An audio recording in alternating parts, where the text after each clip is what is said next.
এই মেয়েটির সাথে প্রতিদিন রাতে একটি অদ্ভুত লোক শুয়ে থাকতো, কিন্তু অবাকের বিষয় হলো সে জানেই না পুরো 6 বছর পর্যন্ত এরকম হইতেছে।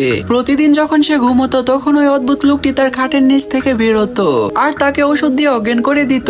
তারপর ওয়াশরুমে গিয়ে গোসল করে তার টুথপেস্ট দিয়ে দাঁত ব্রাশ করে, তারপর তার ঘড়ি দিয়ে 4টা বাজে অ্যালার্ম দিয়ে বিছানায় চলে যেত এবং তাকে জড়িয়ে ধরে ঘুমিয়ে পড়তো। সকালে অ্যালার্ম বাজতে সে উঠে পড়ে এবং সবকিছু ঠিকঠাক করে উধাও হয়ে যেত আর মনে হতো কেউ ছিলই না। মেয়েটি কোনোদিন বুঝতে পারে না, কিন্তু একদিন বাইরে যাওয়ার সময় দরজায় চোখ পড়ে, তালা খোলা এবং তার কাবার সরানো ছিল, এমনকি তার মধ্যে আঙুলের ছাপও ছিল। সে ভয় পেয়ে পাসওয়ার্ড চেঞ্জ করে দেয়, কিন্তু সে এটা জানে না ওই দিন রাতে কিছু অদ্ভুত ঘটবে। যখন সে ঘুমায় বাইরে থেকে শব্দ শুনতে পায়, যেন কেউ পাসওয়ার্ড দিয়ে দরজা খোলার চেষ্টা করতেছে। তালা জোরে জোরে নাড়াচ্ছিল। সে ভয় পেয়ে শ্বাসও নিতে পারে না, চুপচাপ বসেছিল। কিছুক্ষণ পরে আওয়াজ বন্ধ হলে সাহস নিয়ে সামনে গিয়ে দেখতে পায় বাইরে কিছুই নেই। সে পুলিশকে রিপোর্ট করে, কিন্তু কোনো প্রমাণ না থাকার কারণে কেস নেয় না।